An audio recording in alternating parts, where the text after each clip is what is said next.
What's up, YouTube? Today we're checking out something brand new, the GC Ultimate from Handheld Legend. And this isn't just another controller. This is a complete DIY kit that lets you build and customize the ultimate version of the classic GameCube controller from the ground up. We're talking modern upgrades like Hall effect joysticks, gyro controls, HD rumble, RGB lighting, all packed into that legendary GameCube form factor.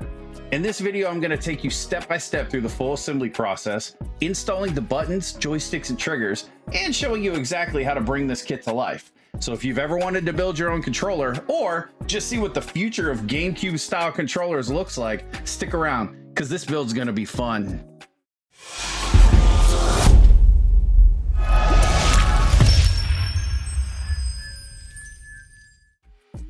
So the first thing I'm going to do is populate the top half of this controller with all the buttons that we can get in and the membranes and things like that.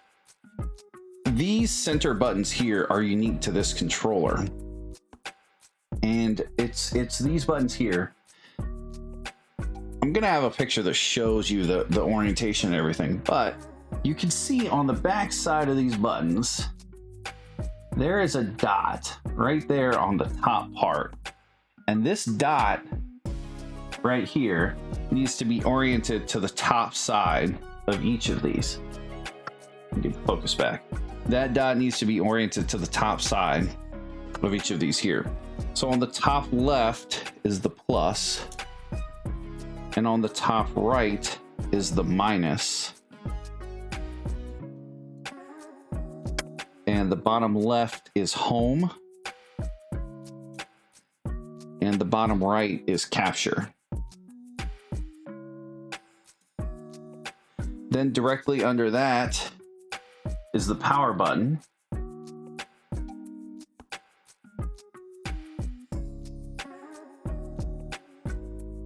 And again, there is a dot. There's a dot that references the top, so you know which direction to put it in.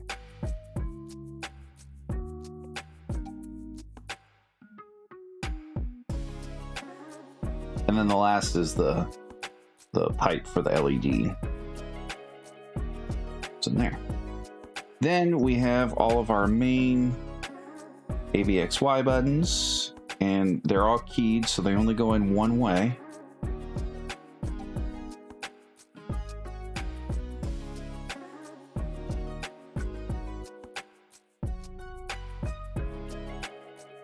And then the D-pad buttons, it's one thing I really like, I'm excited about with this controller is each D-pad button is individual, but each of these pieces are all the same.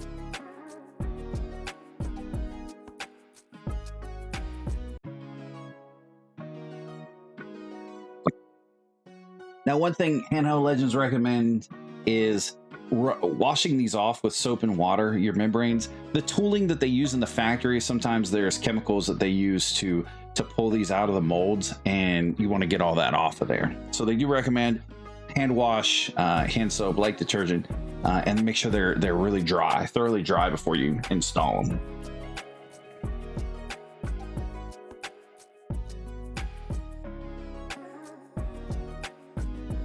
Okay, now we can move this to the side for just a minute, and we can move on to the motherboard.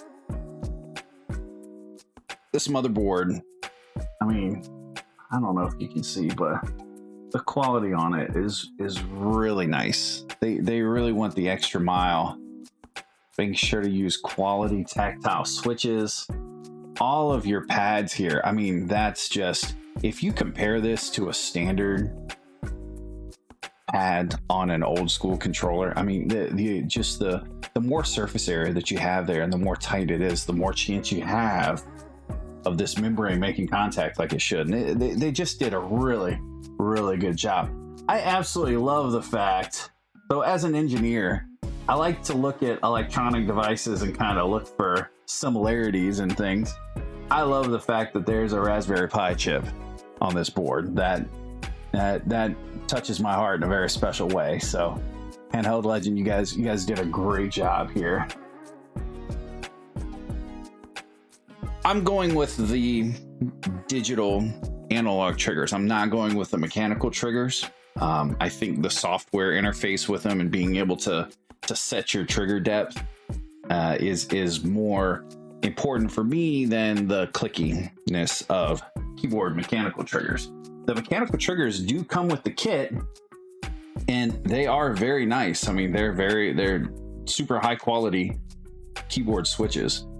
I'm not going to use them in mine. The cool thing is that if I ever change my mind, it's super simple to pop this open and switch back and forth between the two. For my build, I'm using the digital trigger. So at this point, what we need to do is we're going to install the ribbon cable first. So this ribbon cable is for our C button board that we're going to install later. But getting this ribbon cable installed and out of the way is actually going to help things down the line.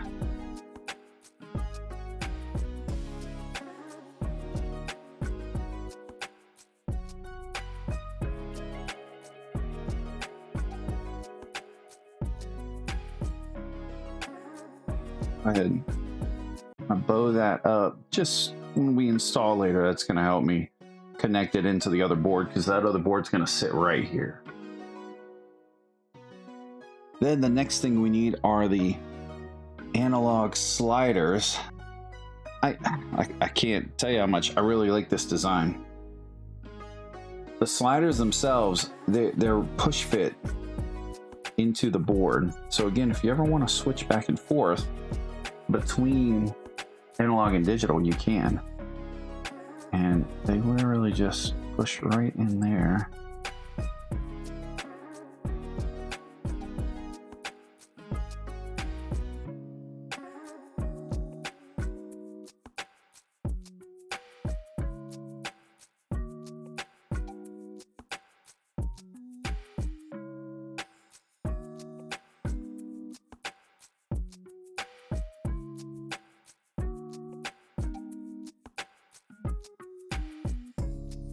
This is the top frame that sort of is your trigger stop. These are the actual push buttons for the triggers. And if you look at the board orientation like this, you'll see there's a bit of a gap. See that slot right there? This board slides right up through that slot, just like so. Actually, it kind of locks there into place. It's really good. And then same on the other side.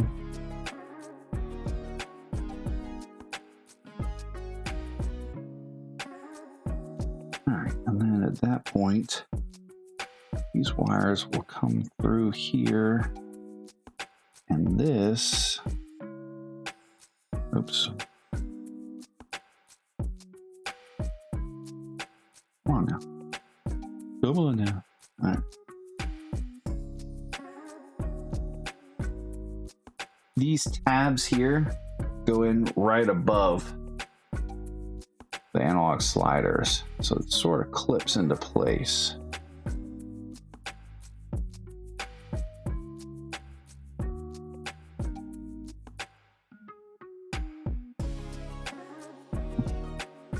Just like that. And then with that in, we can attach, there are 2 screws. 2 screws that go in here, maybe 3. Well, I know for sure this here and this here. I will attach those in. There's 3 sets of screws. It's the screws in the middle. It's the smaller, coarser thread screws.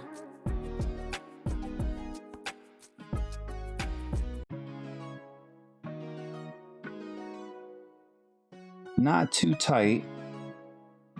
When it stops, stop. Like that's as much torque as you need getting in there. All right. So there is that. Go ahead and plug in these JST connections.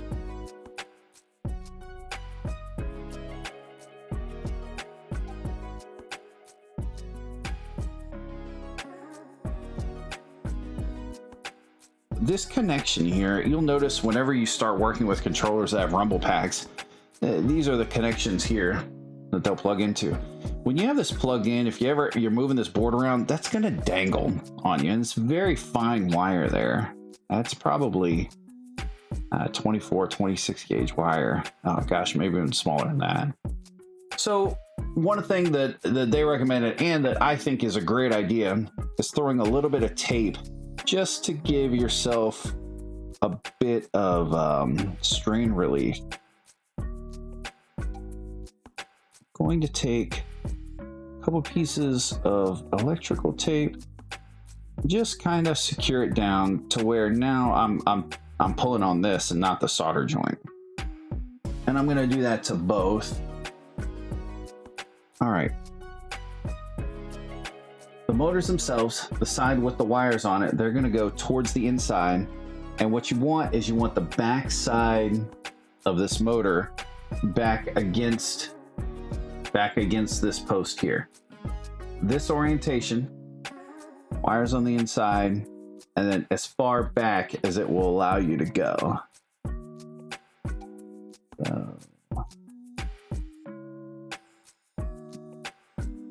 Here, that's pretty good.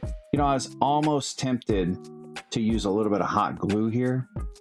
The kit doesn't require it. That would be going above and beyond. And I would dare to say that people at Handheld Legend would probably recommend against doing that type of thing. It sort of goes against the spirit of the kit.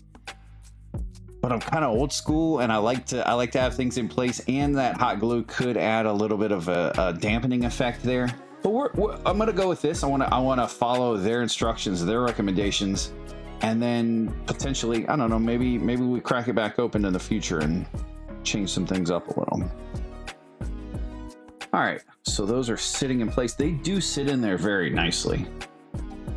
I do like that. All right, and then we can put the motherboard in. Actually, I'm gonna go ahead and plug in these motors.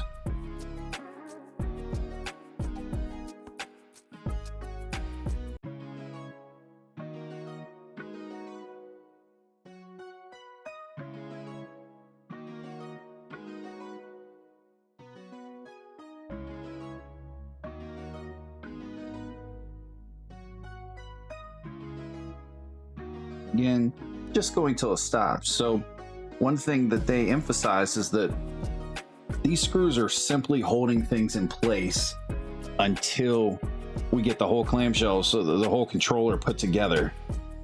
And then that actually has built-in supports, like it's engineered to have all the support you need to hold everything in place. Don't over tighten them. Whatever you do, don't over tighten them. I literally just go till it stops and then leave it be. All right, so now checking on everything here. I'll lose my motors again. Oh yeah, everything pushes nice. I'm excited for that D-pad. That's gonna be awesome. Yep, everything presses nice.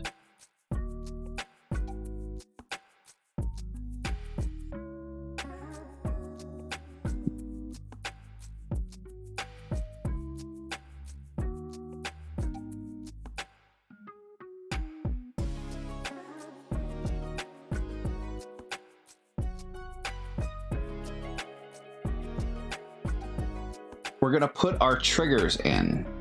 This assembly here, it's got our two springs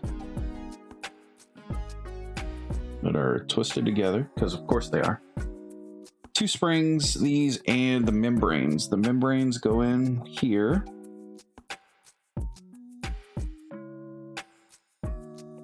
Like that. Now, one thing they mentioned is, and I do this a lot with springs that are found in my older controllers. I always like to give them a little stretch. Nothing too crazy. Just expand them out a little bit, sort of reset the memory in that spring. It gives you a little bit more of the feedback that you want. So just making them just a little bit longer like that. Not much, just a little.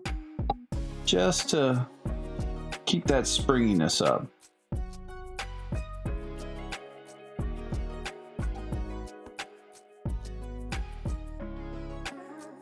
The orientation is these pegs go up.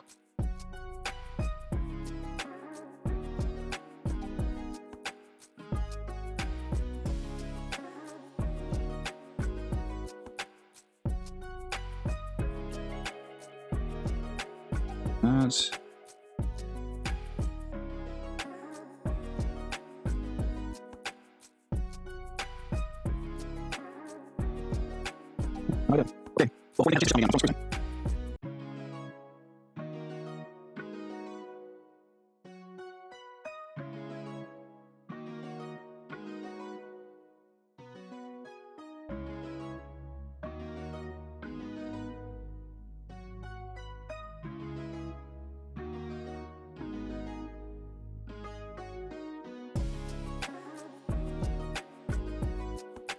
We've run into a small problem. Yay! So the left thumbstick has two options. This octagonal style, kind of like your C button here, which I'm probably gonna say is maybe an advantage to Smash players. I don't play a lot of Smash, so if you're a Smash player and you're like, oh my god, yes, what are you talking about? Tell me in the comments, let me know, because I have no idea why you want to use that. I'm just going to go with the standard one for now. The coolest thing in the world is you can switch them anytime you want.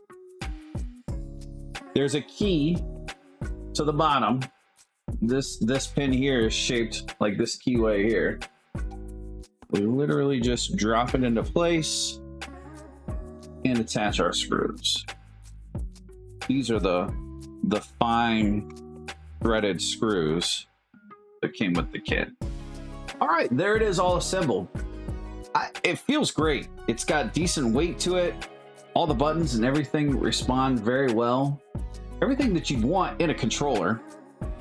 In the next video, we'll go through updating the firmware on it and hooking it up to your PC, where you can actually set some of the things as far as like the stops, the trigger depths, and things like that. You can also calibrate all your sticks and get everything working just the way you want it. But thanks for hanging out. If you picked one of these up, let me know. If you plan on picking one up, let me know. I'm very curious to see, especially someone that might play competitive Smash or something like that. If this is an option for them, it's something they want to use.